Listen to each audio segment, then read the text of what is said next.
with the clickbait.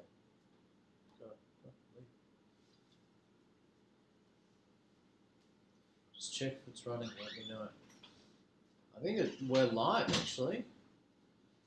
Trying something new today. Actually, we've got the green screen and we're trying to stream live via the green screen today. So we're just going to wait, just a little while to get kick-started and really get into, today's topic, which is how to make bank, how to make money in Asia. And you can see just here, kicking back, relaxing here in Asia, here in the Philippines, loving life.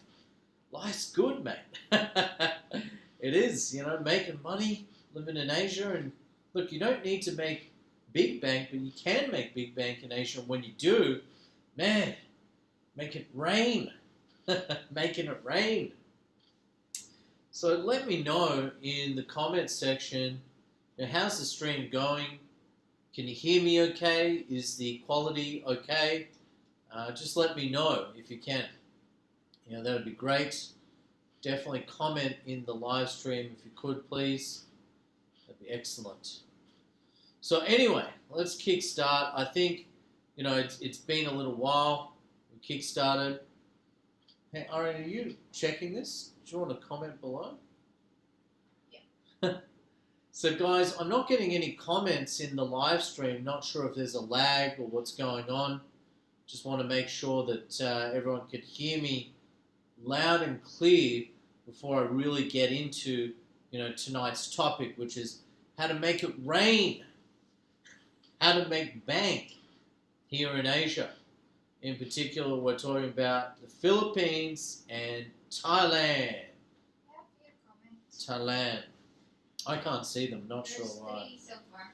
Alright, so I'm going to check my phone here, guys, because it does not seem to be working on the actual laptop. I can't see the comments. So I'm just going to try this. Just want to make sure we're all systems go, because we're using new software here. Sounds good, loud and clear. Well, that's awesome. I'm glad to hear that. Okay, well, let's kickstart. Let's get started here, guys. No worries. All good. Audio's working fine. Hopefully the stream's okay. I hope you like the backdrop. I got the footrest here, and I just thought, I'm in my studio. Just, I got you 5 times 5, Peter. Awesome, buddy. Loud and clear, loud and clear. Awesome. Or evening over here, buddy. Morning, Black Waltz. So it's evening here, Black Waltz. I'm just trying to put the phone up so I can see the comments. Just let me position this right before I get into it. Just trying to position this right. 1, 2. Oh, almost dropped the camera there. That would not be good. All right, I'll just keep it there just to be safe. I don't want to drop the camera. Absolutely not. So anyway, I thought, I just want a relaxed environment. Take it easy, be cool, man. To talk about tonight's topic, which is how to make big bank, how to make money here in Asia, how to do it. And like I said in the preview, the invite video, I was saying, I found that when I first came to Asia, there's a lot of young fellas, young guys in their 30s, early 40s, some even in their 20s. And literally, they don't really, it seemed to me like they didn't work. Like they didn't have a 9-to-5 job. They didn't have a normal job. They just were able to make bank, make money, and live the life in Asia. Some of these guys had nice condos or villas, beautiful young ladies hanging off their arms. So I'm not just talking about retirees coming here with money. I'm talking about young guys that have moved to Asia, and they're doing something. They're doing something. They're doing some kind of business. Yeah, someone just said, I have to look down to see the comments. Someone just said, show me the money. Woo! Come on, we all love money. You know, no money, no honey. That's what it's all about. So anyway, I think we've got enough people in. Let's get really kick-started. The first thing I'm going to talk about tonight, okay, how to make money in Asia. I'm going to talk about working from home and making money online. And there are just so many options nowadays. It's insane how many options there are to make money online. It's crazy. It's crazy. So, like the first one, I was watching this video and actually I did an extensive amount of research because look, some of these methods I've personally tried, some of these methods I haven't tried. And the first method I want to bring up is watching videos. Did you know you can actually make money online by watching videos? And, like I saw some, advertisements about this and I really had to scratch my head like, is this for real? It sounds like it's bogus. But I did some research and actually, believe it or not, you can make money online by watching videos. So there's a few websites you can use, rev.com or Scribby or Transcribe.com, okay? They're the three websites. And with these three websites, okay, ultimately what you do is you need a computer, so you got to watch the videos, and transcribe. So you watch a video and you got to be a fast typer and you got to type at the same time, right? So you type at the same time and you transcribe. So what you might do is actually come up with the captions, okay? So captions for a video, captions or subtitles. So interesting enough, if you just did English to English. So let's say you were watching a video in the English language, for example. Right? You're watching the video in the English language and you just type it out on a notepad as to what they were saying. Apparently, some of these, guides and stuff were telling me if you're fast enough, you can make up to $40 US. $40 US. Now, some guys were saying, $40 is a bit unrealistic because you're going to pause, you're going to have to check things sometimes when you're typing and, ultimately transcribing. So realistically, it might be close to like $25. But hey, to live in Asia and just watch a video and transcribe captions, and this could be for big YouTube channels, it could be, for a film or something like that. Believe it or not, they're not getting enough of those workers. So again, I'm going to tell you the websites. So there's rev.com, and there's Scribby, and there's transcribe.com. So that's three examples of websites that are totally 100% legit. Okay? These are legit websites. These are not bogus websites. I've done my research, and they do pay. Cash. Money. And remember, if you're making money like that, in Asia, then, come on. 25, even $25 US in Asia, like Thailand or something like that, and you don't have to work much. You could work like 10 hours, maybe 20 hours a week, live a cruisy life, and live on the beach, man. Just have a nice little condo. Mate, nowadays condos are cheap in Thailand, especially in Thailand. You've got Thailand, Philippines. There's lots of opportunity. There's lots of places. You can look at Cambodia. Cambodia is another one. Man, Cambodia is cool. But anyway, I'm getting off track. I want to talk about the next one. Okay, so the next one is transcribing. Okay? But not English to English or your local language. I'm talking about different languages. So if you're transcribing, right, from English to Mandarin or Cantonese, or let's say maybe you're a Filipino and there's a job, and on one of these websites they want you to translate into Tagalog, something like that. So they'll tell you on the different websites like Scribby.com, these different websites as to, what's available, what language is available. But actually, if you do the foreign translation, they pay you double to triple the amount. So what I've heard is well and truly, you can make like $50, up to $50 an hour actually doing that. So that's pretty cool. That's pretty cool. So the next one I'm looking at is there is a way, actually, what you can do is it's like you watch ads. Okay, I know this sounds crazy. You can actually watch ads. The correct word is you view and you click advertisements. So you can view and click ads, okay? And you can do that by a website I saw which was Success Bucks. Now it's spelled successbux.com. Now, to be honest, I saw this and it's not big money, right? Like you don't make huge money. Like maybe you're just bored, maybe you have a separate PC, a second screen, something like that.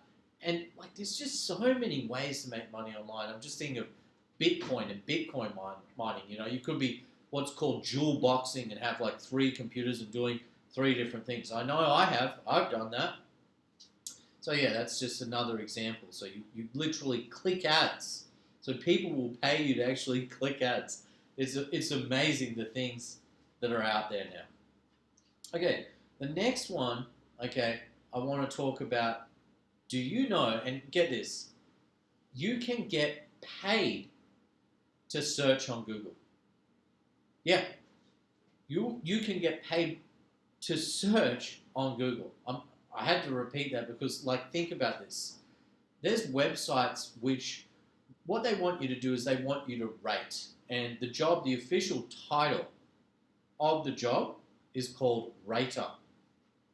Okay, and you can be a rater where you actually rate websites as to, you know, like let's use a, you know, term, a search term like home business network, networking, multi-level marketing, something like that, okay? And in that terminology, you will rate, this should be first, this should be second, that should be third, because they need a huge data pool and they need lots of people rating, you know, those different listings. And think about it, these big companies, these search engines like Google or Yahoo, these are billion dollar businesses, and they have to pay people to do this.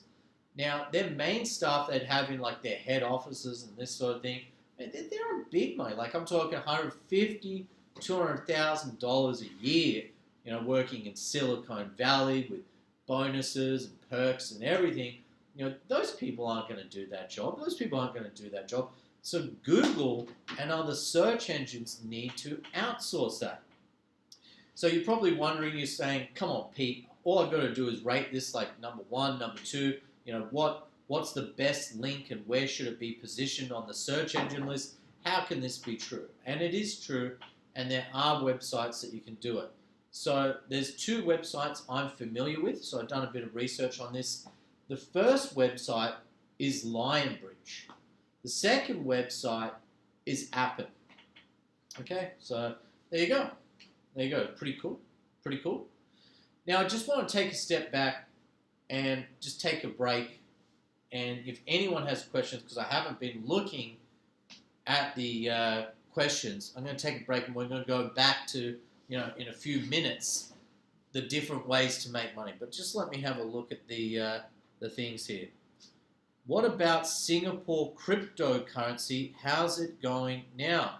I haven't seen you for a while, buddy. Thanks for joining us. I'm not actually familiar with the Singapore cryptocurrency, but like I was talking about dual boxing and having different computers, you know, data mining and mining for Bitcoins and different things. You can do that here in Asia. So, you know, you might have your main job, you know, and a side job, and then be Bitcoin mining on a third computer. So, you know, you're actually multi-boxing. You could be using, you know, 2, 3 computers, and that might sound hardcore, but that's a way to make money. And I'm telling you, man, I have worked multiple jobs and, you know, businesses and working online and doing this sort of thing for years.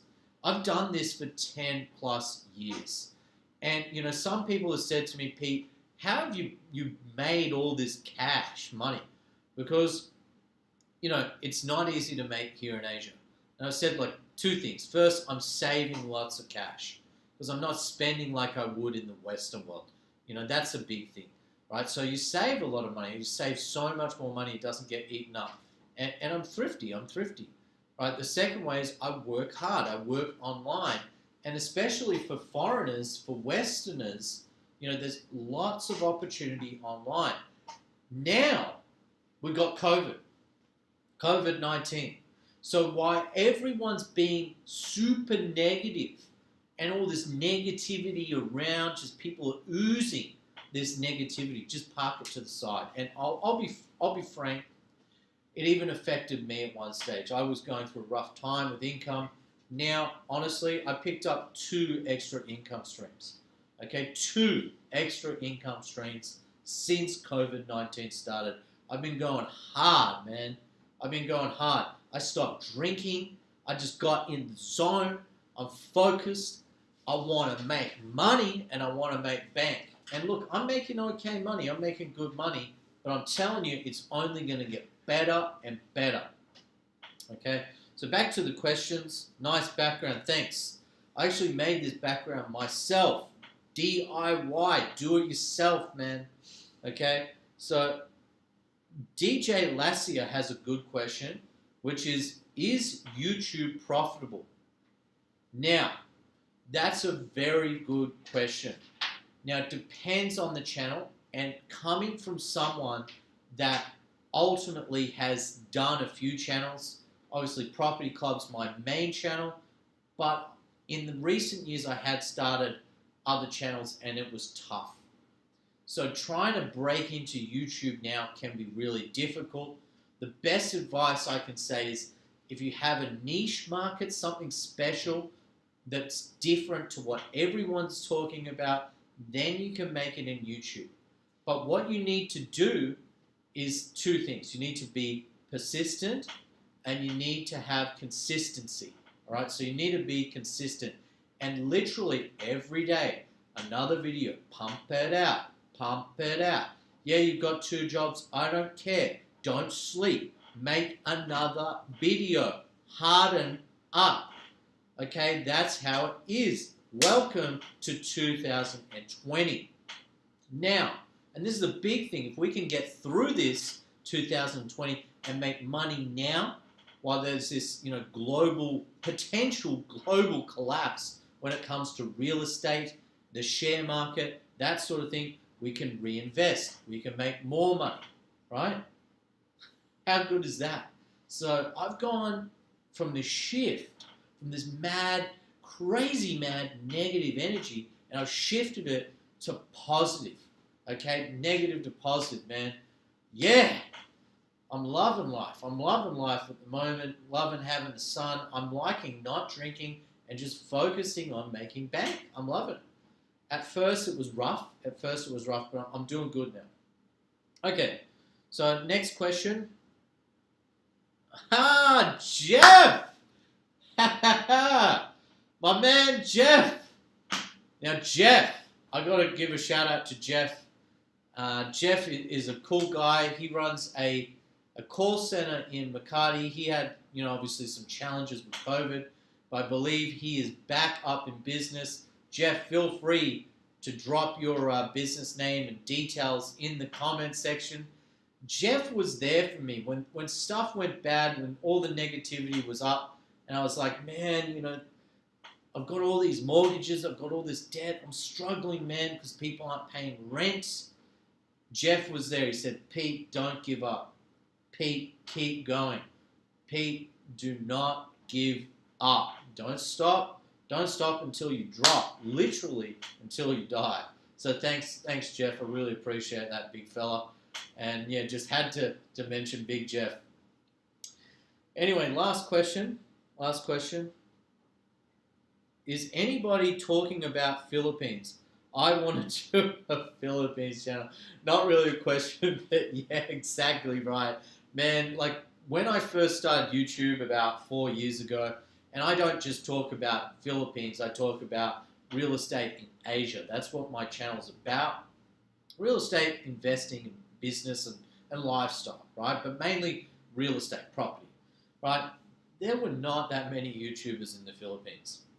It seems like people just quit their job, quit their 9 to 5, and there's just this, digital nomad rush, this gold rush, and like 90% of people are focused on YouTube. I'm telling you, YouTube's okay. It's good because you can get a residual income, and if you're lucky, you can make money, and you can make big bang, big money. Now, I'll be honest, I'm going to tell you tonight what I make. I'm going to tell you how much money I make on YouTube, right? Now, I have over 800 videos. I've done this for 4 years. I've been producing videos for 4 years. On average, now I make $400 per month. That's it. It is not big money, but it's residual money that keeps going and going and going. And the hope is maybe in a year, 2 years from now, it might be $1,000 average, okay? So that's the thing.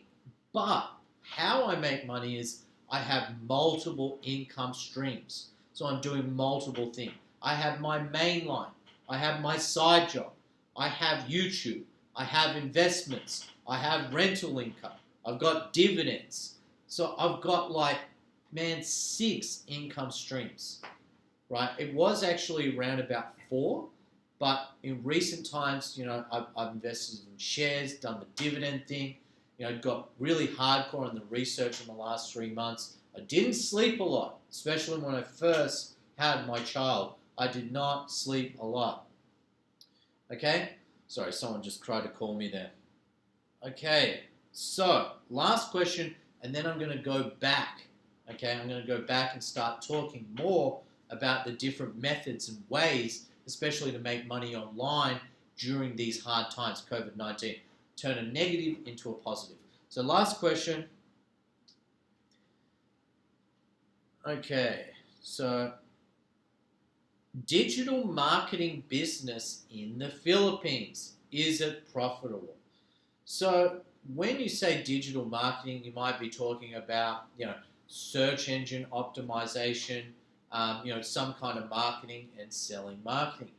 Absolutely, it is profitable. Absolutely, it works. The biggest call centers here in the Philippines that make money do 2 things. They do 1, they have salespeople, like telemarketers on the phone, selling to generate what? To generate business, to generate leads, lead generation. So you've got cold calling, you've got all of these things set up to do that. Another method outside of cold calling, doing calling or some kind of calling campaign is digital marketing, because you can set up, landing pages. You might write a blog. You might do something like that. Someone keeps calling me, really annoying. Something like that to, again, generate leads for your business. But what I say to people is this. You've got 2 options. You can either be the professional and have that as your skill set. And if you're skilled in that, and I know Jeff is. Jeff, he's very, very skilled in that kind of business, like marketing business and sales, call centers, that sort of business, right? Generating leads. The business gurus. I'm talking about Jeff here. He does well with that, okay? But if you're not an expert in that, if you're not a professional in that, then you might not make money. So that's what you got to think about. Are you professional? So I'm going to give you my example, right? So when I first came to Asia, I was a mortgage broker and I also had a real estate license, okay? So what I did is I set up a call center, okay? A call center to support my mainline business. So I'm talking about mortgage finance, selling loans, okay? Mortgages and selling property, okay? They were the 2 main lines, okay, that I was dealing in. So what I did is I used, affordable, cheaper labor, which was like 70% less than, what it would cost me in Australia to then do marketing, right? Marketing or, sales, right? But mainly lead generation to generate more leads. So all I had to do, I set up a system, and my girls, they would be on the phones banging them out. Man, I had like 20 girls when I first started, okay, when I first started in the call center business. Actually, girls and gays, believe it or not. Actually, I found the gays actually performed very, very well. I don't know why, but the best staff I had were either girls or gays. I'm serious, no joke. And literally, they would be on the phones pumping out the leads, and then they'd send me the lead, and all I'd do is just phone call after phone call after phone call, selling, closing people. I'll write that one for you. I'll write that one. You want to buy that property? I did it all online. And this was like 10 plus years ago. I think it's like 12 years ago now. I was one of the first to be doing that, and people said I was crazy to move to the Philippines, that I had to have a traditional based business. Bullshit, bullshit, bullshit. You don't need it, right? But the fact is, now, it's not like a 70% savings. Now, you're probably saving 50%, maybe 40%.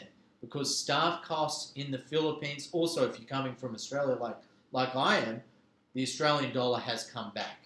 So I think the Australian dollar is rising now, so it might be a good opportunity. So currency conversion comes into play as well. Anyway, we're getting off track. I'm going to stop with the questions. I'm going to go back with the different methods and income streams you can do, things you can do online in the Philippines, or Thailand or wherever. Maybe you want to live in Japan. You just love that, Japanese culture. Okay, so the next thing I want to talk about is YouTube. I want to talk about YouTube, and I want to talk about affiliate marketing. Okay, now, these are two different things. I'm going to start with affiliate marketing and then go back to YouTube. So some people say, Pete, I don't understand, what is affiliate marketing?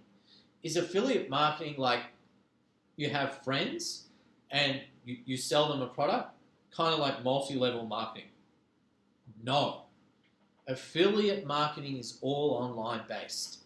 Affiliate marketing nowadays is whereby, let's say you have a YouTube channel or a blog. You might be a blogger or something, could write about a certain subject that you love, okay? It's where you recommend a link and send traffic from your site, your website, or YouTube or something, and you send them somewhere else and someone buys a product. Now, I have a friend, and actually he's got, and I'm not going to say his name, but he is huge. He's absolutely massive. I think he has over 1 million subscribers on YouTube, and actually he doesn't make the majority. He still makes money from YouTube, but he makes the majority of his income from affiliate marketing, not YouTube, even though he's got more than 1 million subscribers. His YouTube channel is about technology. It's about technology. It's about, IT, PC equipment, this sort of thing, right?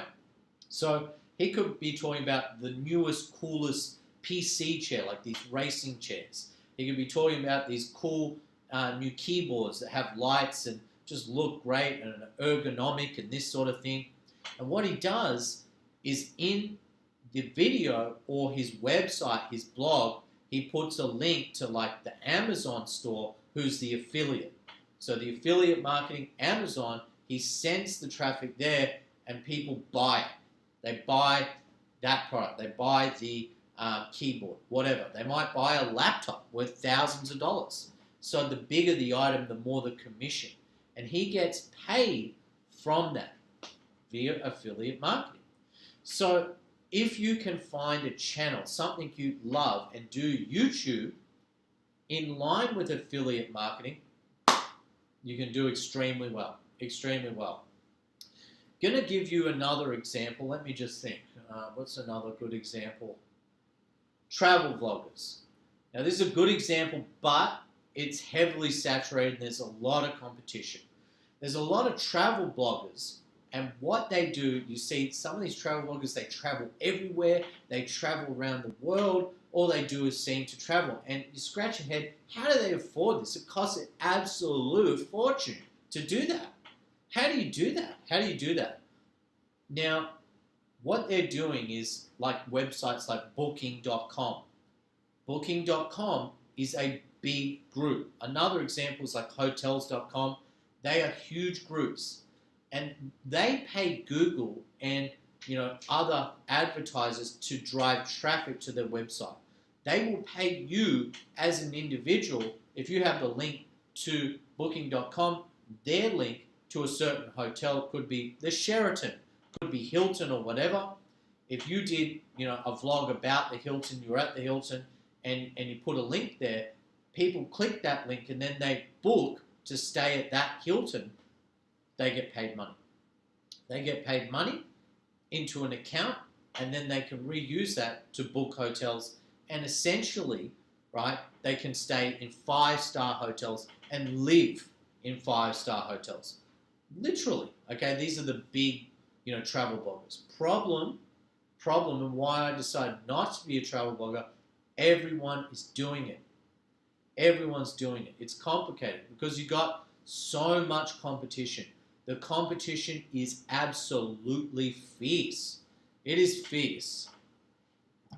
Okay, so another example, let me give you a really, really good example. I forget the vlogger's name, but he's based in the United States. And this is a great example. I'm talking about the affiliate by the name of Robinhood. Now, you might have heard of Robinhood. What they do, so my understanding is, if you're an affiliate marketer with Robinhood, now you have to be a US citizen to be an affiliate marketer with Robinhood. Because I tried, and I was really angry that it was US based only. So unfortunately, it is US based. That's the warning that this comes with. But ultimately, what would happen is, for Robinhood, if I said to you, hey, sign up to Robinhood, which is like a share trading platform, right? You trade shares. I get like 3 cards, and I press a card, and I get a free share. How cool is that? So you can build a massive share portfolio that pays you good dividends. And that share, and it's totally at random, it could be worth $10, it could be worth $500. Okay, it could be like an Apple share. And what's Apple shares now? What, like $500? So you get that chance every time you sign someone up. That's the affiliate marketing. And how? And it's a really good affiliate program because I get a free share, but if I sign you up, you get a free share too. So you might get a free $20. I get a free $20. So it's like, hey, I'm going to give you $20 for free. Why would you not sign up? Why would you not sign up? You would have to have rocks in your skull. Now, unfortunately for me, I don't have that same opportunity with Robinhood because I'm not a US citizen. Robinhood is an excellent example of an affiliate marketer, which I like. Okay, just going to flick down here. Google Sucks says, yes, I shouldn't say that. Yes, too many travel bloggers for over a decade now. I think it's been saturated for the last couple of years. Like, to be fair, it wasn't that bad. The last 2 or 3 years is gone crazy. Absolutely crazy. There's just so many of them. It's just insane. So, we've talked about affiliate marketing. I'm now going to talk about the next couple of things. Okay? The next thing I want to talk about is ebooks. And we'll come back to YouTube. We might expand on that later if people want, but it is saturated. Ebooks are a great way to make income. Awesome way. Let's say you have a skill set. Now, this might not be the skill set that you learned in work. It could just be something that you love. Okay? Let me give you an example of a guy I met, right? A guy I met, and he makes hundreds of thousands of dollars a year making ebooks. You know what the ebooks are about? Picking up chicks. Yep, getting laid, getting girls. Here in Southeast Asia. So what he does, he picks up chicks, he has pickup lines, he's not even good looking.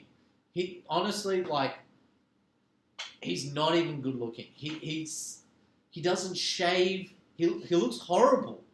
Honestly, I can't believe it, but this guy, like one day I was out with this guy, he picked up 6 girls in the one night. No joke. He like scheduled them. He had them on Tinder. He has the profile. He has it all set up. And he does an ebook on how to pick up chicks. I'm serious. And he made hundreds of thousands of dollars. He's killing it. He's balling. So he doesn't need a 9 to 5. He doesn't need that. You know, I think in 5 years he made almost $1 million. Okay? And what did he do with that money? He invested that money and he made an absolute fortune. And he does nothing. Well, apart from pick up chicks and drink. Yeah, that's it. He's looking pretty horrible these days. Honestly, he doesn't even go to the gym. I don't get it.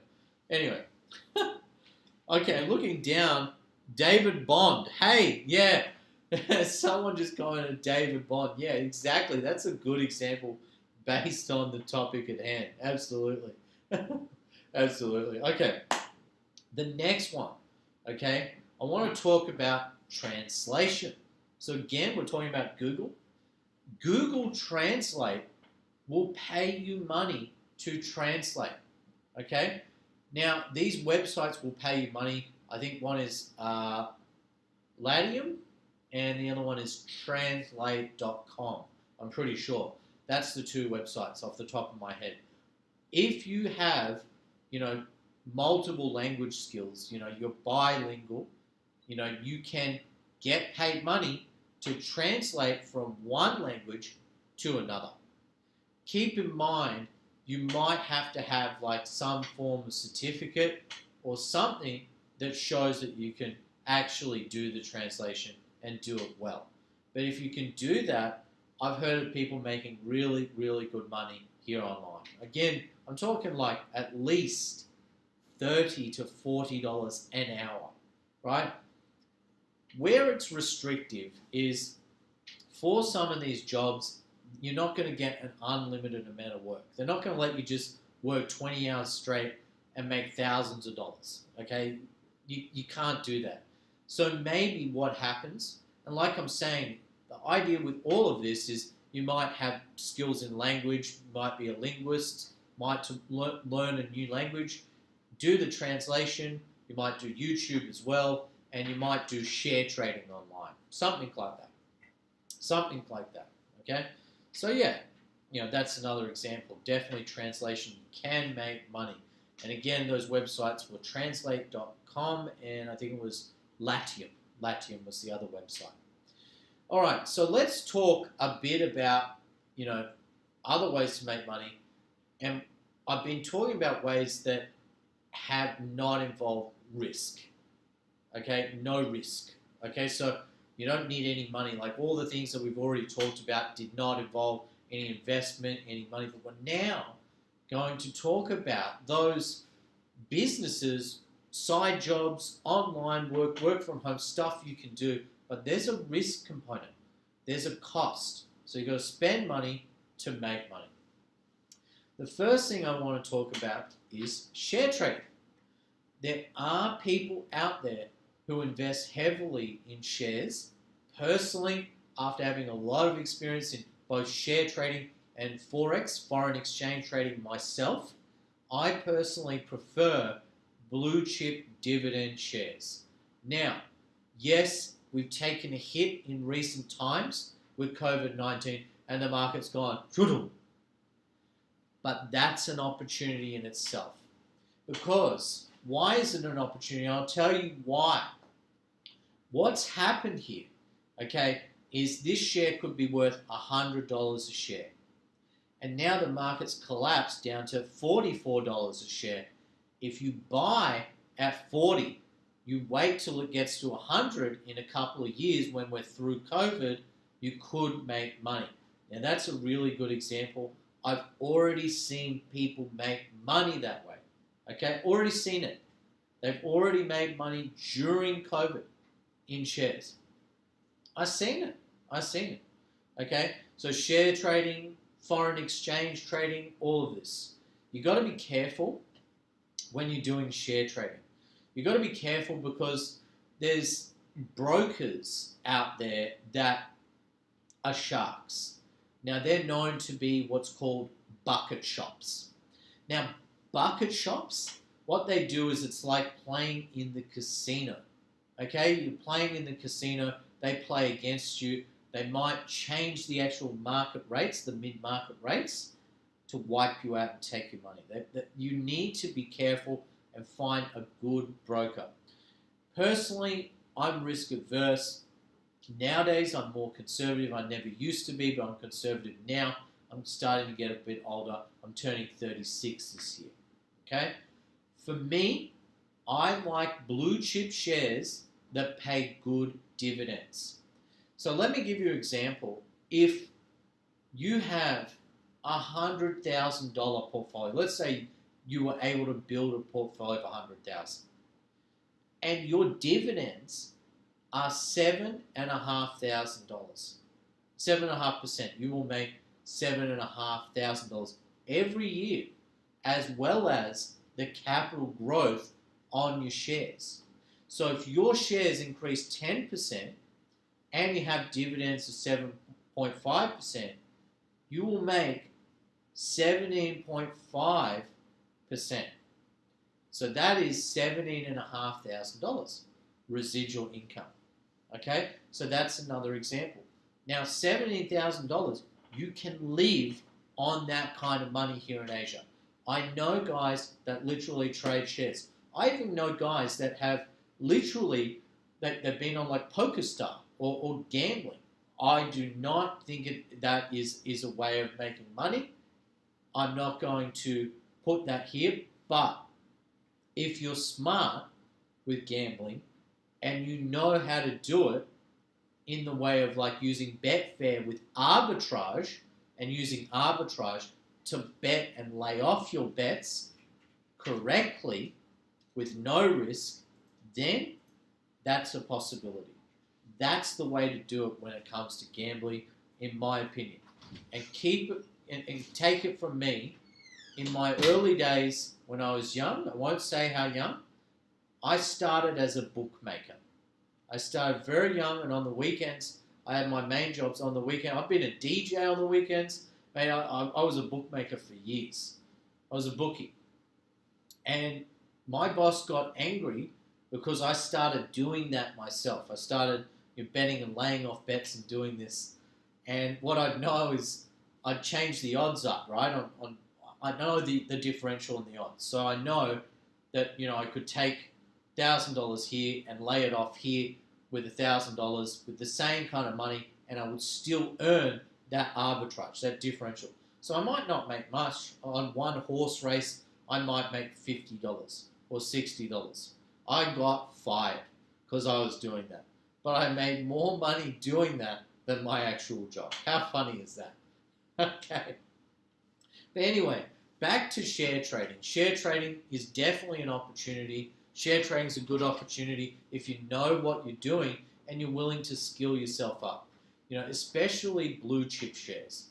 Another way is foreign exchange. I'm talking about Forex. The problem with Forex, the good thing about Forex is you can gear up and use like leverage, massive amount of leverage, to make more and more. But the bad thing, it's equally a bad thing because you can lose more and more and more. So it is kind of like gambling when you're using leverage, and you got to be really careful when using leveraged products or CFDs because you can lose a massive stack. You could lose and wipe out your account through a margin call. And yes, I've made a lot of money on Forex, but I'll be honest and say my first 2 accounts using Forex, I wiped out. I lost everything twice. And I was devastated. And look, I was trying to get to Asia and I lost everything. It was only through my persistence that I tried again and I won. I made money in Forex and eventually I just stopped. It was too much because the stress on Forex is very difficult. Doing it yourself can be very, very hard because it runs literally 6 days a week, the foreign exchange market, depending on what pair you're trading. Okay? So how can you work while you're sleeping? You need to remember you're playing against others that might have a team of people that work shifts. And remember, I've worked for a hedge fund, I've worked for an investment bank, and we did that. We did that. And that's where I really made money in China and Hong Kong, because we had a team of people who worked shifts on foreign exchange, and we also looked at securities, and we dabbled in securities in mainland China. Okay? So that's what I did. That's what I did. It was amazing. It was a great experience, wonderful experience. Okay? But be very, very careful and minimize the leverage that you do take if you decide to choose foreign exchange. Honestly, I think share trading or foreign exchange, share trading is a lot safer if you're looking at blue chip shares with a lower margin over foreign exchange. That's my advice. Okay? And I used to be the reverse. I've changed. I'm more conservative. Anyway, let's talk about, and look, I've never done it. I've never done it, so I'm going to talk for a couple of minutes about this just really quickly. Bitcoin. Oh my God, I keep saying this. I'm like, I should have bought Bitcoin. I keep doing this. Just keep doing it. But like at the time in the last 3-4 months, it's just been a roller coaster for me, and I needed to find stuff that I could do that was not capital intensive. So that's been my focus. But Bitcoin's boomed again. It's like a snake and ladder. It's like a roller coaster. Bitcoin is up again. So what I like about Bitcoin is, this Bitcoin mining. So if you want to do your research and everything tonight, you need to do research. You need to look this stuff up on the web. You need to look at YouTube. YouTube is an awesome resource for learning. Pretty much everything I've done is self-taught. Thank you, YouTube. Thank you, Google. Having said that, Bitcoin, I think, is an awesome opportunity. What I can say and what I have learned in share trading and foreign exchange is Bitcoin is very similar. You just need to look at a chart. You need to look at the highs and the lows, and you need to try and buy when it was low. I think I looked at this several months ago now. It's like $3,000. It's doubled or tripled now. It's just shot back up. It's insane. So I've got a few comments there. Sorry, guys, I'm not commenting. I'm really just in the zone. I will switch up for comments in a minute. I'm just in the zone.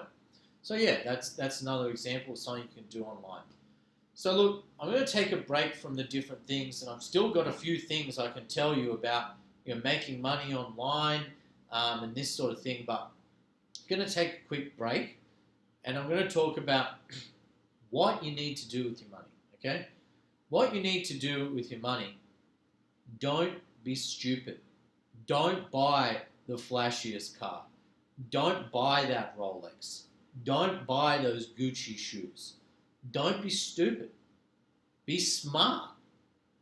Okay, be smart. And the money that you earn, especially if you're young and you're in your 20s and 30s, don't waste it in the club. Don't waste it in the bar. Don't gamble your life away, scheme your life away. Don't do it. Get your money and invest that money. Now, for me, real estate is my core. It's my absolute core.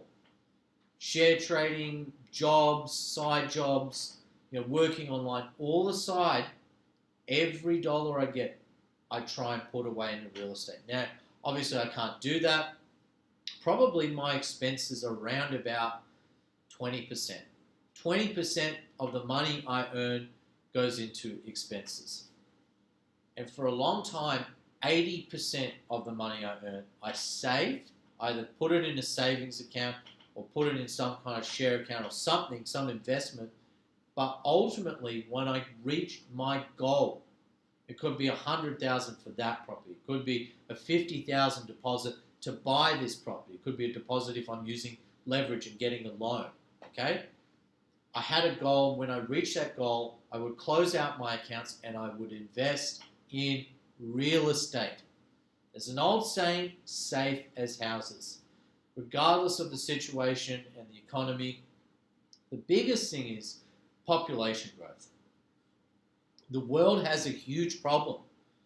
The population is insane.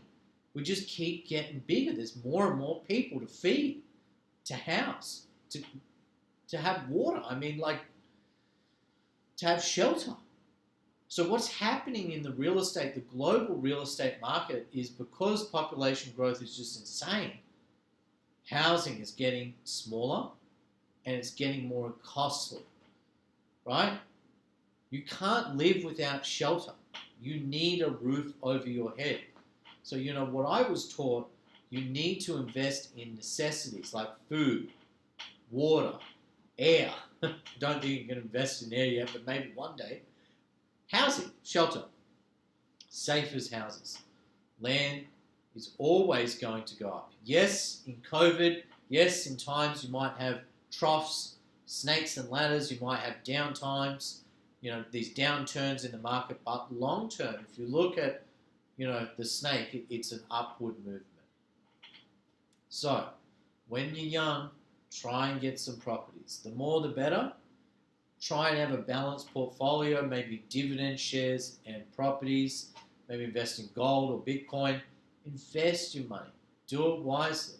When you see these young idiots wasting their money, don't show off. Don't buy the most expensive car. Instead of buying a $100,000 European car, buy a $20,000 or $30,000 Japanese car. That's it. It's simple. Invest your money. And what will happen, and this advice is mainly for younger people, if you're 30 now and you start now, you'll be able to retire at 50. If you're 20, you can retire at 40. Okay? It's that simple. Okay? I'm sure there's older people out there that, they did the wrong thing. They just wasted their money. They partied away their life. Okay? And they will tell you, they'll be the ones to say, yeah, I had fun, but look, gee, I wish I bought that house. And gee, I wish I invested in Apple or Microsoft. Seriously, invest your money, do it wisely. I personally love real estate. I'm fond of real estate, and I know it. I know it back to front. Now, talking about the Philippines and the Philippines real estate and property market, okay? Why the Philippines, the property market keeps going up here? It comes down to two things. There's a shortage of land here. There's only a certain amount of land. And Filipinos, they breed, man. These Filipino, they want to have 6, 7 kids. I remember meeting my missus. Oh my God. She wanted to have 7 children. Population growth is out of control here. Now, I remember that, I think it was around World War II times, and historically, the number one economy in Asia has been Japan, but the number 2 behind it previously in the past, in history, modern history, has actually been the Philippines. It's only in recent years where, big economies like China, due to mass production and this sort of thing, have really, gone full tilt and look, they're the number 1, without a doubt. They're the number 1. But I'm telling you, Philippines is definitely a really good place to invest. Everything I have touched here when it comes to purchasing property here in the Philippines has turned to gold. Now, some people have been ultra negative about the property market here and saying, you can't make money here, it's risky, COVID-19, things are going to collapse. Whoa. Even I said things will decrease, and they will. It's now a buyer's market. You can get property at a discount, 30, 40%, if you find the right property at the right time. Not just yet, but soon we might be at the bottom. Who knows? It's not now. I'm sure it's not now, but it will be soon. But we're going to bottom out, and just like the curve, we're going to flatten the curve. Like COVID-19, we're going to flatten the curve, and things are going to go back to normal, and probably will start increasing again. It's going to happen. Again, it's just like snakes and ladders like this, snakes and ladders. If you ever played the game, you know what I'm talking about, right? You're playing a game. You know, it's just a game, right? So try your luck, but be smart. Don't be stupid. I'm serious. All right. Few comments. I'm going to open up for comments. Let me have a look. Before it was Philippines, years ago. Not now. Not now. So, yeah.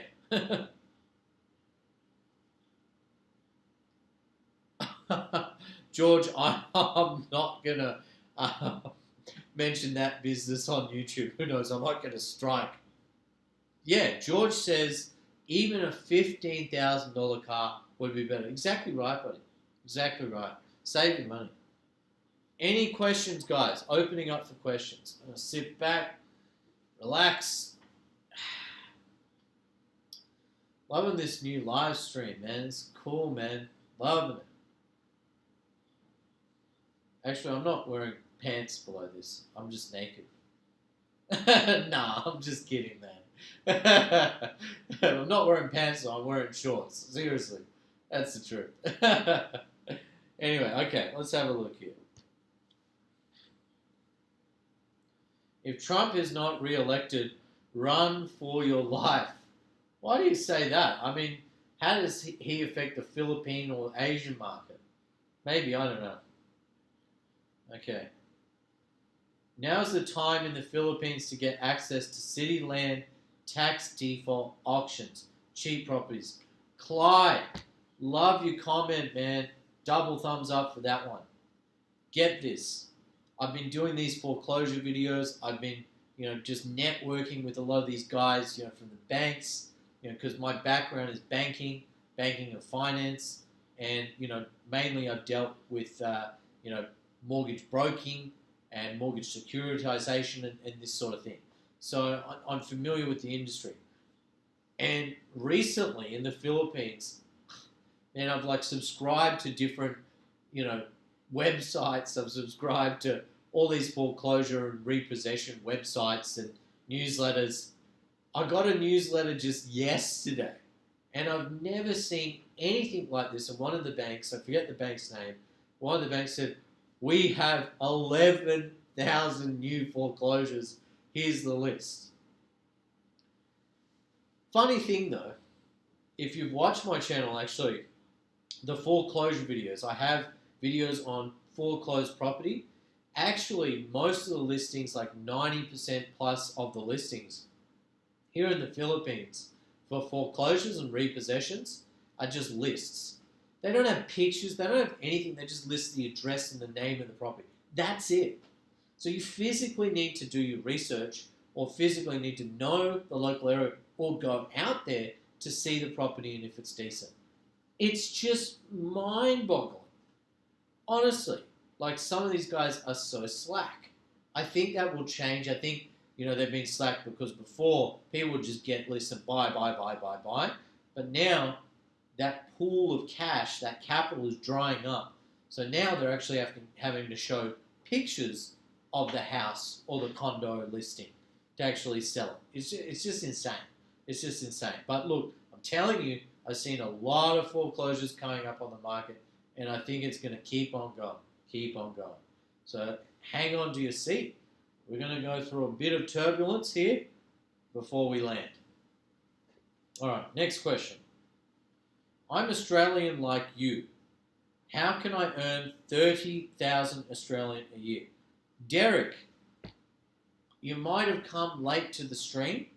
What I'm talking about today is many different ways to make income online, okay? Mainly online or, in the Philippines. So, my first 30, 40 minutes would, and maybe go back and rewatch the video afterwards, right, were really about, the online ways. And I'm going to finish up on online ways, and I'm going to start to talk about how to make money here in Philippines, here in Asia, Thailand, Cambodia, you name it, okay? But most of the stuff, honestly, where you can make good money is online, believe it or not. Most of the stuff is online. We are living in the digital age. You need to think digital, okay? So let's keep on going. I've answered a few questions. Let's keep on going. We've got a few more ways to make money online, at home. It's the perfect time to make money from home because, yes, COVID-19, we're stuck at home. Okay? So the next way is drop shipping. So I want to talk about drop shipping because it's a really good way. Well, it might have been a really good way. Not so sure now, okay, to be fair. Now, drop shipping is where you buy products from China and you advertise it in the Western world and you sell it at a markup. There's a lot of information online. Do your own research about drop shipping, but ultimately you're buying a product. Let's say a good example, because I had an ex-girlfriend from Shenzhen, and she used to have a factory. She owned a factory. She's now a multi-millionaire. Got heaps of money now, right? She was actually older than I was, right, at the time when we were dating. About 5 years older than me. And she taught me a lot in China, right? And she actually had products that she would ship to the States and sell those products in the States. She was selling LEDs, okay? And she made millions. And when I say she had a factory, she had a very small factory where people were physically making the stuff, by hand. So literally they're putting the bulbs together, and they put the bulbs into housing. They make 10,000 of these things and ship it off. Now, you don't need to be on the ground and build a factory in China to do that. You can go to a website called Alibaba or Taobao and look for products. Usually, when you're doing drop shipping, most people are using Alibaba, right? They're using Alibaba.com, which is a huge website. It is a wholesale website when you buy in bulk. So this was created by the genius, multi-billionaire, I think he's the richest man in China now, by the name of Jack Ma. And Jack Ma, yes, the magic man, Ma, he was from Hangzhou. And actually, I worked in Hangzhou in China before. Pretty cool. I've been to Taobao. So he has Alibaba and Taobao. And I've been to Taobao, Alibaba in Hangzhou, the headquarters. Really cool place. Really cool. Right? Imagine Amazon or Google or something like that. That's what it looks like. But like the Chinese version there in Hangzhou, mainland China. Really cool. So yes, jump on Alibaba, find a product you like, and you could try drop shipping. Now, I just don't know because of shipping, shipping goods from one place to another. But one really good example during this crisis of drop shipping that people have done is they've been buying things like masks. They've been buying masks, they've been buying protective gear, shields, this sort of thing, and they've been buying them for like 20 peso or, 30 cents and selling them for $3. Now, we just had the Sona and Duterte came out and he said, this is illegal, you will be found, you will be punished if you do this stuff. Because, what he's saying is that they're capitalizing on this crisis. But as harsh as this sounds, that's good business. Now, it's a horrible thing. Don't get me wrong. It's horrible. Because you went to the stores, you couldn't get masks. I was very angry. Very angry. Couldn't get masks. Right? So, actually, in the end, I couldn't get masks from the chemist, the pharmacy. So, in the end, you know what I did? I bit the bullet and I bought 100 pack of masks online, for crazy money. I did it because I needed masks. I just didn't have another alternative. You have to wear a mask. The government wants you to have masks. They're not handing these masks out. There's no masks in the shop. I can't go down to the shop and buy masks. So what am I going to do? I'd rather pay more and pay that markup and be safe and wear the mask than not. Now, I'm not looking at the comments right now, but I'm sure there's all these people commenting, oh, the mask, it's all nonsense, there's scamdemic or whatever. I don't know. There's lots of conspiracy theories out there. Let me get back on track. So, drop shipping. There you go. There's an example. The next one, I want to talk about blogging. So, blogging, you might have a website, okay? I met someone and she's a Filipina. She's a Filipina and she's very smart and she's a good writer. She knows how to write. Actually, her partner, I won't mention names for privacy reasons, but the partner is a friend of mine. He's an American, and his girlfriend makes really good coin. She's a Filipina by blogging. She has a travel blog website about Vietnam. Vietnam. She's a Filipina. She did a lot of research on Vietnam. She'd write stories about Vietnam. And then she would link, the affiliate marketing from the blog, she'd link like that hotel, that resort, something like that, where the affiliate would pay her money. So she made money from affiliate marketing. The other way she made money, again, in a lot of these ways, how people are making money is by this massive giant, which is Google. Okay? She makes money by Google and other advertisers via clicking, right? CPC, cost per click. Right? So what's happening is there's like a banner ad down the side. There's a banner ad, and it's probably something Vietnamese related.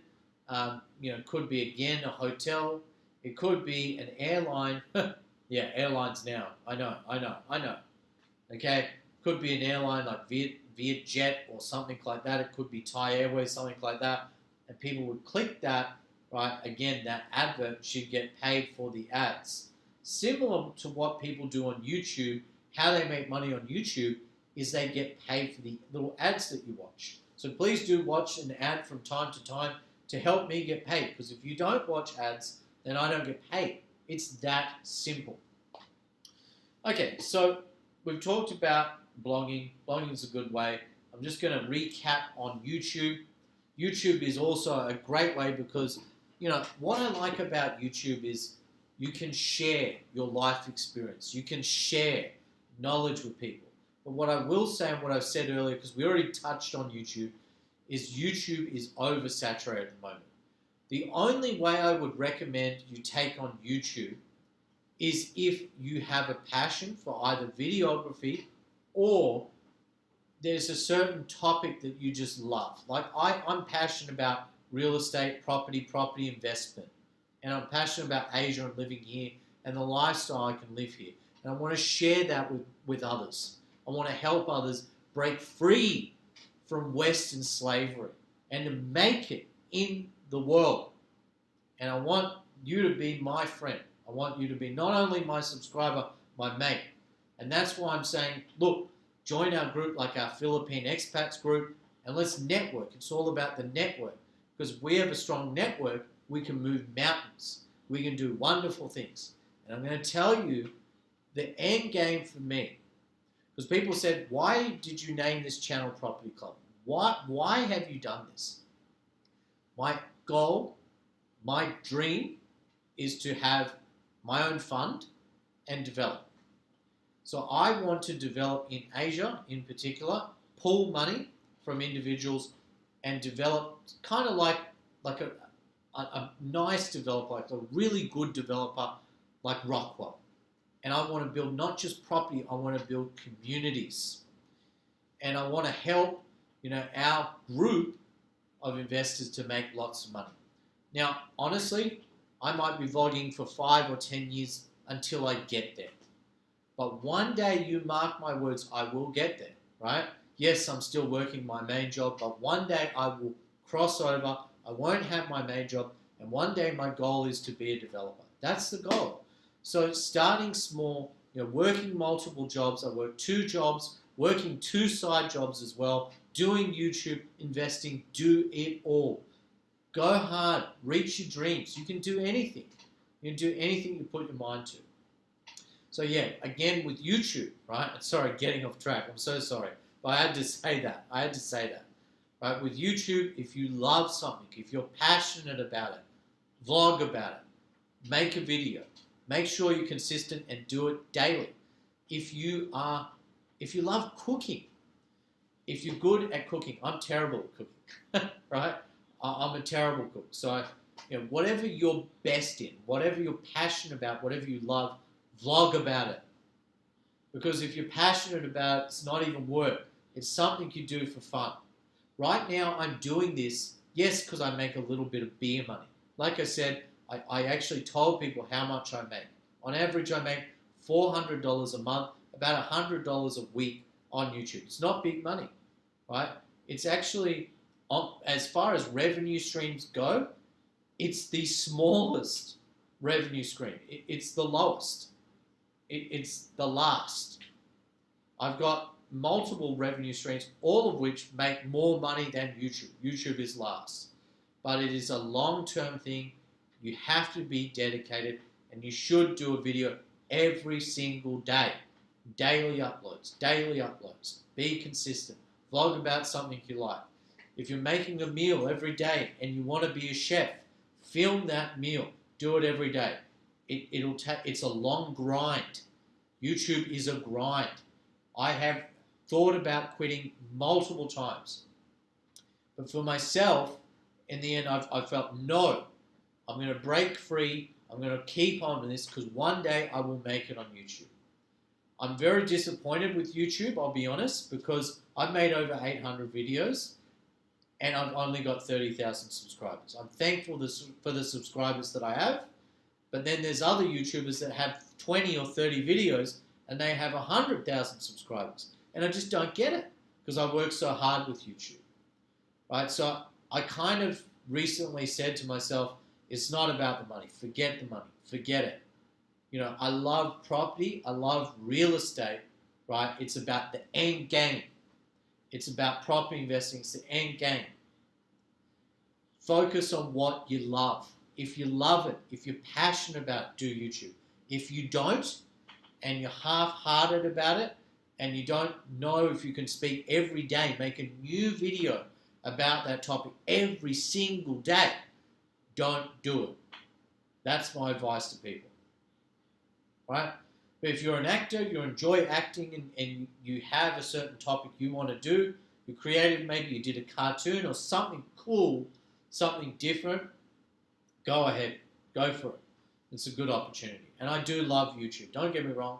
All money aside, I think YouTube is the best social media platform. I personally hate Facebook. I despise it. I'm only there because I have to, and mainly I use it to connect with my friends, my family, and my subscribers. That's the only reason. Outside of that, I would not even be on YouTube. Facebook. I love YouTube and Google. Facebook, I despise it. I really do. I'm not fond of Facebook. Never have been. Right, so we talked about blogging. We talked about YouTube. We've come to a head. We're talking about the last method to make money online. Now, it's kind of like, again, what's your skill set? What are you best at? What can you do? So you've got to have a hard look at yourself in the mirror. So I'm talking about freelance. No, I'm not talking about that kind of freelance. I'm talking about freelancing, okay? So online freelancing. I'm talking about big websites like Elance. I'm talking about outsource websites. I'm talking about Fiverr. Upwork is the biggest one. I think Upwork was actually Elance and one other website and they merged. So I think it's Upwork now, which is the biggest one. So Upwork have all these online jobs available. There's these long lists, and when I did freelance, and I did do it at one stage, I used Elance at that stage. But I think it's Upwork now. I think it's called Upwork. I don't do it anymore, but I used to do freelance when I first came to the Philippines. Now, there's all these different categories of things you can do. You can be a salesperson. You can do lead generation. You could be a virtual assistant. You could be a programmer. You could be a translator, translate different languages. You could be a reviewer. You could review something. You could be an author, a writer. You could be a copywriter. There's so many things. The list goes on and on and on and on. You need to depend on your skill sets. And if you don't have skill sets, go and teach yourself a skill. Learn something in your free time that you love doing and skill yourself up. Okay? Maybe you have a love for graphic design. Maybe you're only starting in graphic design and you're wondering how to learn. The best way to learn is put yourself out there. Put yourself on these freelance websites. Okay? these websites, because you'll get gigs, start really low. Start low. Put the bar low. Try and undercut the market if you're a beginner and offer the cheapest service. Be honest. Say, I'm a beginner. I'm honing my skills. I'm learning graphic design, but I'm offering really good rates, affordable rates. $20 to do this logo. That's it, right? If you just got 1 or 2 of those gigs a day, that is enough money to survive here in Asia, believe it or not, okay?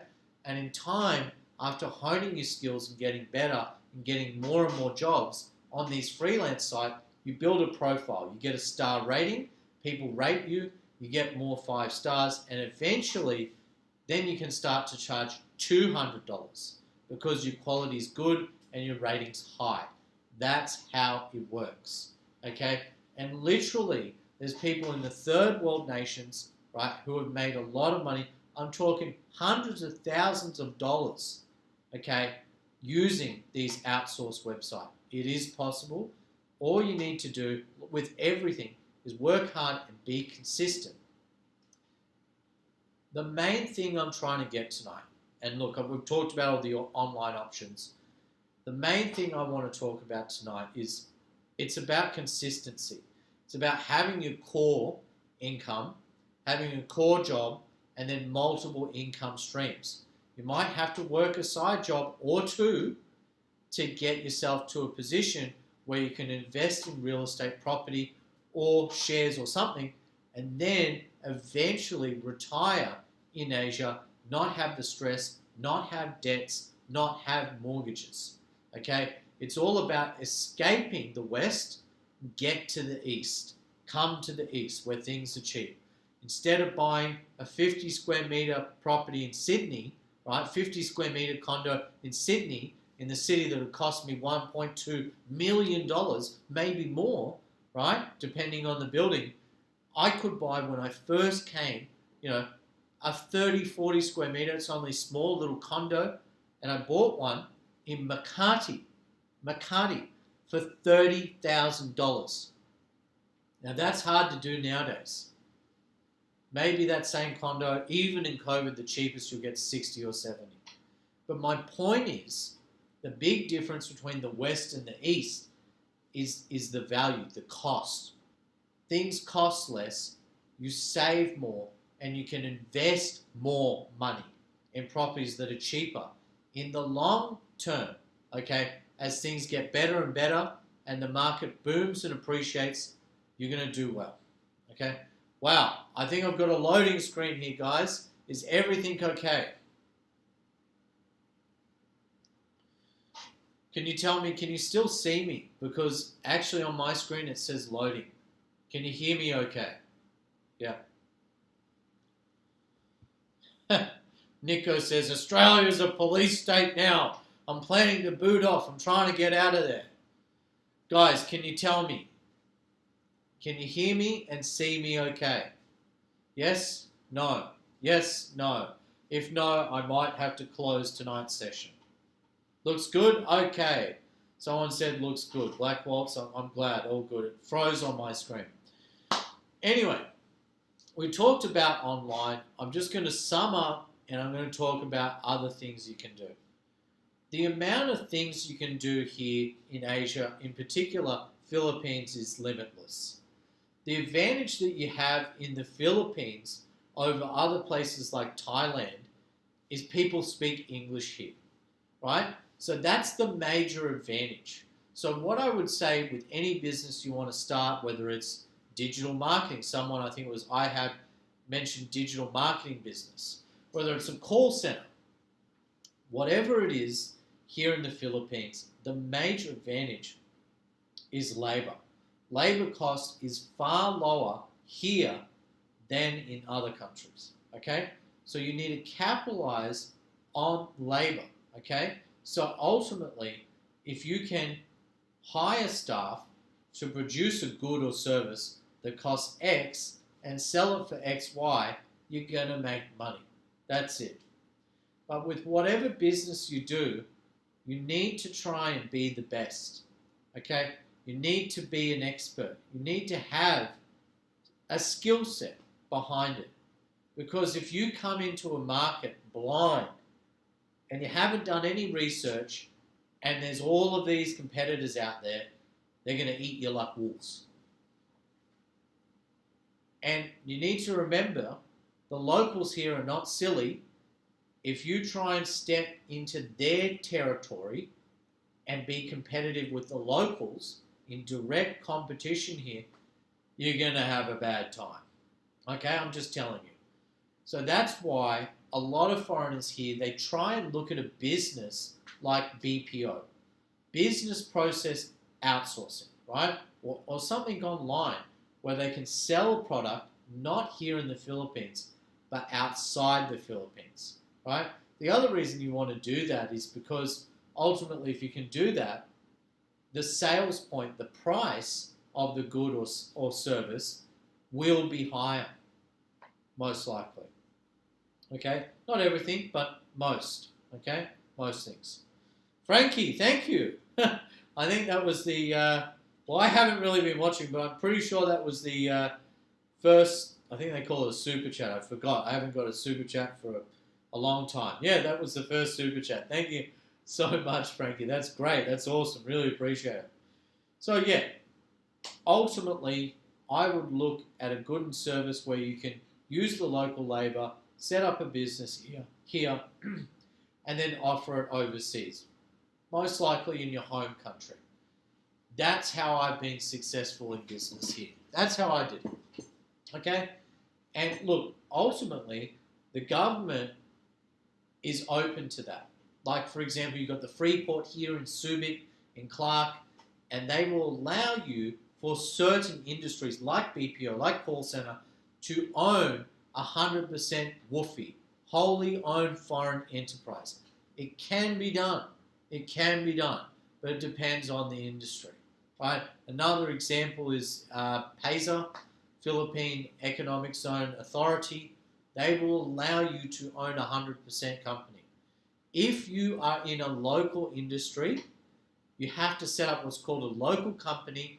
You should have five Filipino directors, and as a foreigner, you can only own a maximum of 40% of the company. You can't own 100%. So if you're thinking that you want to be the next Jollibee, think again. Because you might be better off doing that in your own country.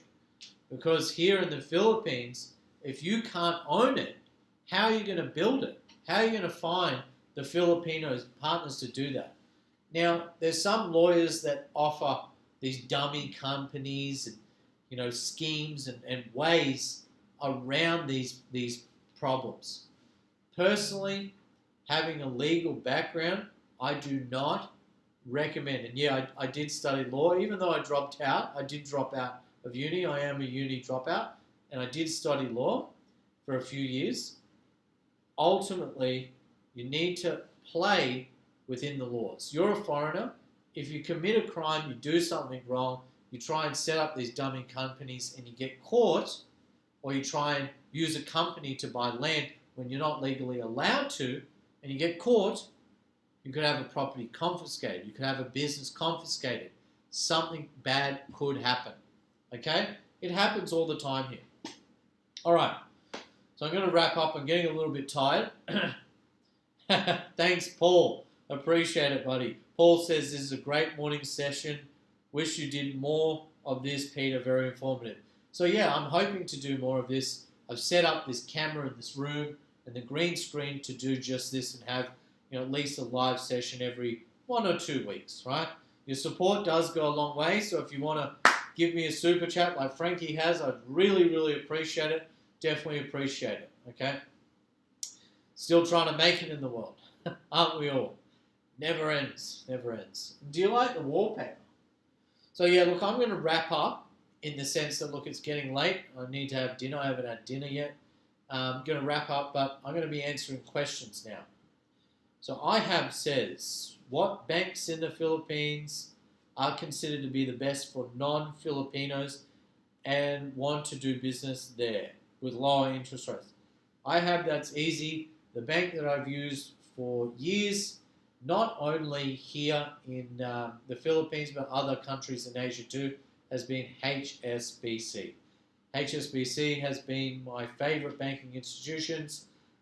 You can set up an account here in Manila with HSBC. That's personally who I bank with. Thanks, buddy. Go make some money. What's going on with you, Google? Are you out of work, buddy? Don't tell me you got the sack. What happened, mate? Sorry to hear that if you did. Are there any cockroaches out there, like gigantic ones? Duncan! You know what's driving me mental at the moment? Right now, it's rain season. And in rain season, we get a lot of bugs and things come into the house. And at the moment, I'm getting lots of cockroaches. And it's driving me nuts. Because I say to Ruby, I said, my maid, I say, Ruby, pick up this cockroach. Kill this cockroach. I'm sick of them. I hate them. And they're big. They're big with beady eyes. They're crazy, man. Like, they're big bloody cockroaches here. They're not small, right? They're like that big. Like, especially here in Subic with our triple canopy jungle. It's like living in Jurassic Park. We've got all this crazy wildlife, insects and animals and wasps and bees, snakes, and massive giant cockroaches and tacos. Paul, thank you so much. Thank you, Paul. Really appreciate the super chat, mate. Paul says, thanks, Peter. Great cast. Hope you do more. Do you have any update on New Clark City and the bullet train? Okay, so, Paul, bullet train I'm really unsure about. I don't know what's going on about the bullet train, but I think what they're doing with the train, they are actually going to build this train here. I don't know if it's a freight train or a speed train from the Subic side, but it's only about 150 meters from us because we got a letter saying that they're going to tunnel like 50 meters below, 150 meters that way. They're going to tunnel for this train. My understanding is a lot of the infrastructure stuff is still going on. I'm not too sure about the speed train, but what I had heard is they've got like this highway. It's kind of like, what's the word for it? It's like an elevated highway. It's an extension of, it's going to be the NLEX from Manila, which connects the south of Manila, SLEX, with north. So SLEX and NLEX. So they're going to connect that, and then that way there's an alternative rather than going through EDSA. And that will hopefully alleviate the stress on EDSA in Manila. So you go SLEX, jump on the highway straight to NLEX, straight up to Clark. And I think, and I'm not 100% sure, but I think this speed train will be elevated because most of the speed trains in China, like China Rail, are actually elevated. And I think what they're doing is that highway, that elevated highway, and then they'll put the speed train, just adjacent with it. So it runs along the highway or something like that. So I think it still is progressing. Clark, talking about Clark, the thing I'm questioning is Angeles City is a bit, a lot of bars closed, a lot of things closed. It's nerve-wracking. And the other thing is the Clark Airport, Terminal 2, was supposed to open by now. It's supposed to be open, it's supposed to be functional, but with the airline industry the way that it is, I'm not sure what stage it's up to. I used to check online and see updates and articles, but I think that has really well and truly slowed down. It's definitely not being completed, and I have no doubt that that project and other projects will have lengthy delays. The other thing too you got to think about is for these big projects, they're not just hiring local labour. Yes, they're doing local labour, but some like engineers or specialists or highly skilled individuals do come from overseas. And right now, with the lockdown, if they can't get those people or they're losing those people, projects will slow down and come to a halt. So that's a bit of a concern. I think long term, these projects will happen, but everything in the Philippines just moves so much slower. And it's like, honestly, I had to get used to this, that you just have to be more patient with things. Because, if you think it would be completed by this date, maybe add a year or two. That's usually how things work. And yeah, anyway, I'm going to sum that up. It's Ruby. Ruby! Lol. Ruby, you're watching me. Yes, boss. Ruby, you heard my comments about the cockroaches. I don't like the cockroaches. Please. I don't want the dog to eat the cockroaches. Some are on the back struggling like cockroaches like this. They need to be cleaned up, Ruby. Come on. We love you, Ruby. We love you, okay? I know you work hard. And Ruby's been helping me very much so with the little one, little Pete. I love Pete. I love you, Pete. Mate, I hope you're watching this in years to come and you say, that's my dad. I'm doing this for you, son. It's all for you. Okay, so Paul says the airport is 90% complete. Wow, that's good to know. But I heard, Paul, that it would have been completed by now. My understanding is it was supposed to be completed June, July. We're now moving into August. So there's definitely a delay there, but hopefully, it will reopen open towards the end of the year, maybe early next year is my feeling. Okay, Nico says, be careful if you meet a Filipina. What do you mean by that, buddy? Why? Because she wants 7 kids. It's true. They make you work, that's for sure. But look, what I will say about having kids, because I've had my baby in the Philippines here, they're beautiful. And I think, being Australian and Filipina, Australian, mixed babies, beautiful, beautiful. I'm looking forward to seeing my son grow up, and I've been having health issues. Oh, big thing, big news.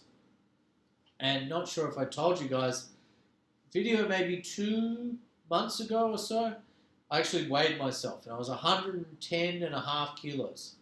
For the first time in over maybe 18 months, I weighed myself just the other morning, and I hit 99 kilos. How good is that? Now, I had been doing a bit of walking. Sometimes I walk the dogs. I cut down, changed my diet. I did fasting for a little while. I fasted for like a whole week. You probably saw some videos of me fasting. My face is white. I look like I'm dying and going dizzy. It was crazy. Paul says, 99 kilos. How good is that? From 110. So I've lost 10 kilos in 2 or 3 months. Paul says, I have a condo in Angeles City, which I Airbnb. But lockdown has ceased operation until September. Sucks. Yeah, Paul, I hear you, mate. It does suck. It definitely does suck. I had some issues too with property and loss of rental earlier in the year. I'm happy to say I'm all good now, and I hope the same thing happens for you, and you can start holiday letting and Airbnb your property. And look, that's a big buzzword at the moment, Airbnb. The amount of people recently, my Facebook has blown up. Pete, can you help me buy this property below market value? Pete, can you act as my agent to do this? I'm not a real estate agent, guys. I'm not. So I can't. I'm just an investor sharing my thoughts and insights in investing in Asia. Okay? So I don't offer real estate services. Okay? I can only talk about my experience. So unfortunately, I can't do that. Anyway, so exercise pays off. Yes, it is. Unfortunately, I'm still a workaholic. I probably should exercise and walk more. I need to have a better balance. Definitely need a better balance.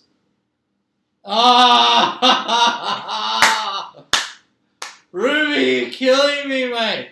Ruby, my mate, just commented in the live stream. She said, fasting tonight. She's angry with me. She is not feeding me tonight. Ruby, I expect I'm going to sum up this live stream in the next 10 minutes or so. I expect some pork adobo. I want pork adobo. Can you give me some pork adobo? She's saying no. She'll give me fasting tonight. So apparently I'm not eating. I better be eating. I've worked a long day. Guys, literally today, I got up at 5. Started work maybe 20 or 30 past 5 a.m. It is now 9:30.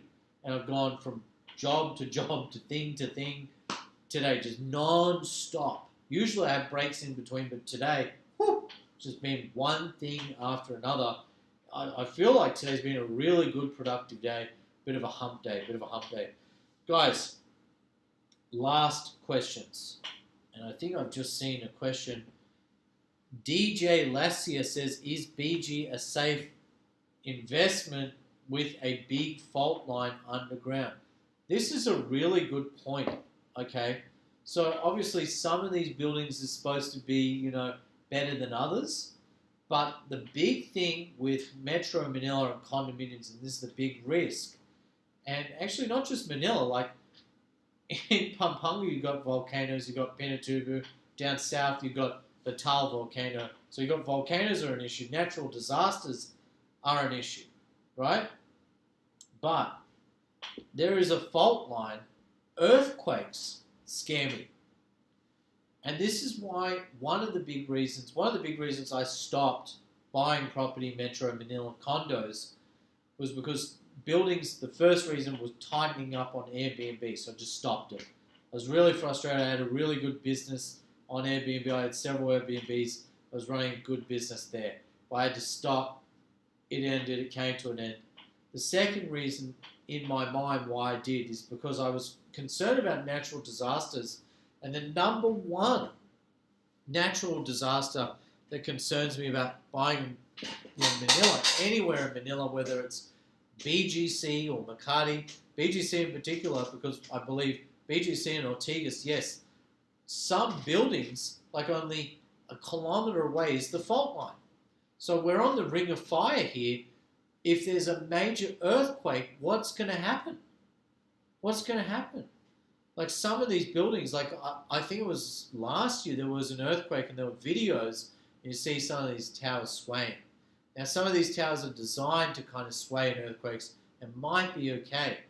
But, I've got to be honest and frank and say, look, condominiums aren't built to the same standard they are in the West. Some of these buildings in Europe and America, even Australia, they've stood the test of time. They might have been built 100 plus years ago and they're still standing today. Honestly, will buildings stand 100 years from today? In Manila, scary thought. Natural disasters happen here. Earthquakes are a concern. You do need to think. You need to look at the fault lines. Yeah, it's a worry. It's a worry. Absolutely. Right? This is also why, and not just Metro Manila, but anywhere, I prefer low-rise apartments. Low-rise apartments, I think, are a better investment anyway, because technically, if you buy in a block of 10 or 20, those 10 or 20 people own that land where the building sits on.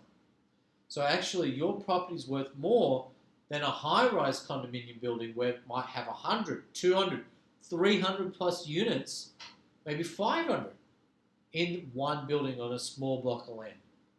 Because then you only own one 500 of the land that it sits on.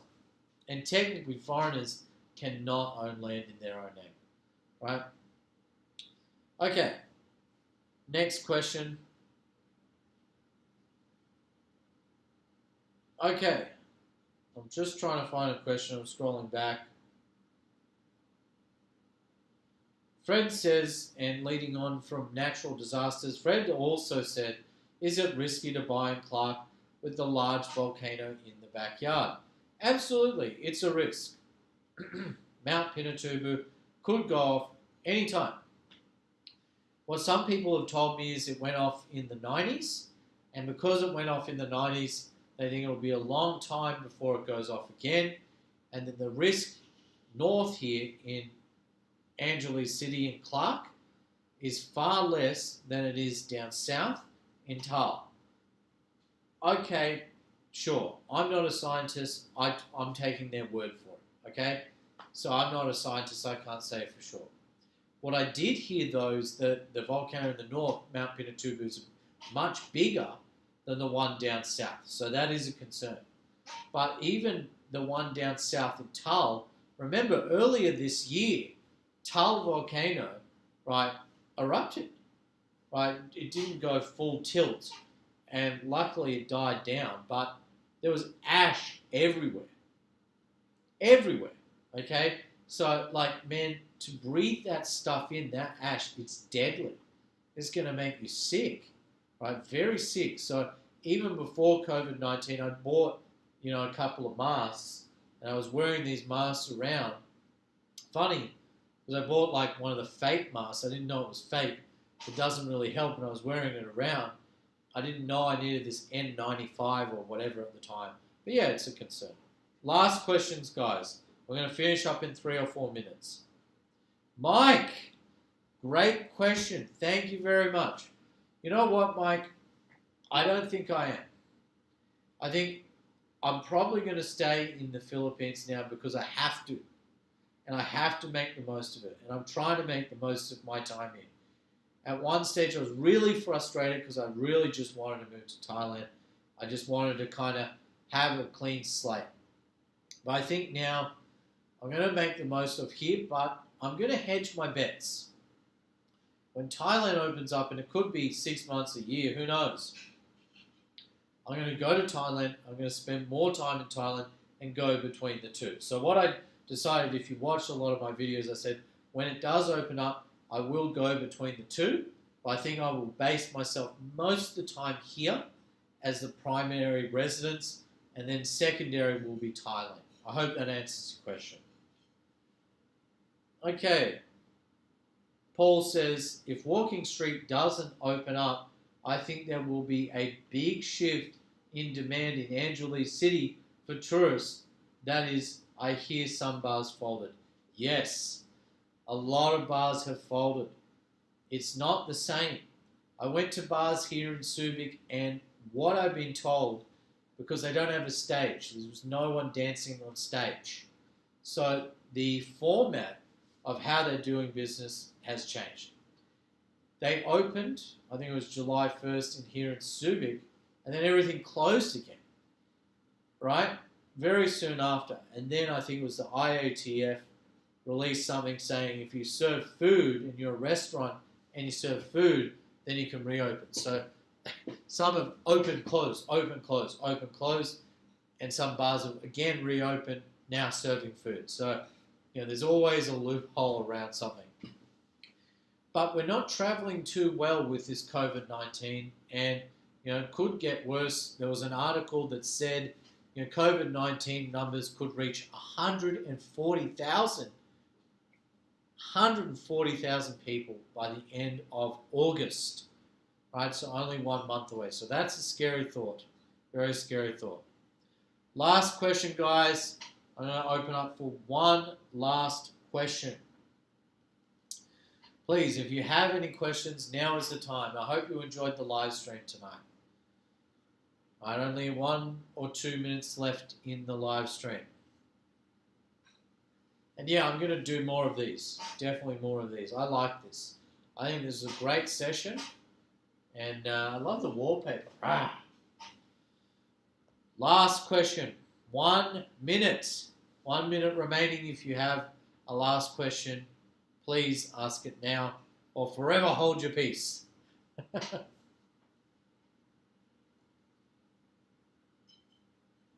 All right. Looks like everyone's out of questions. I'm just going to scroll up.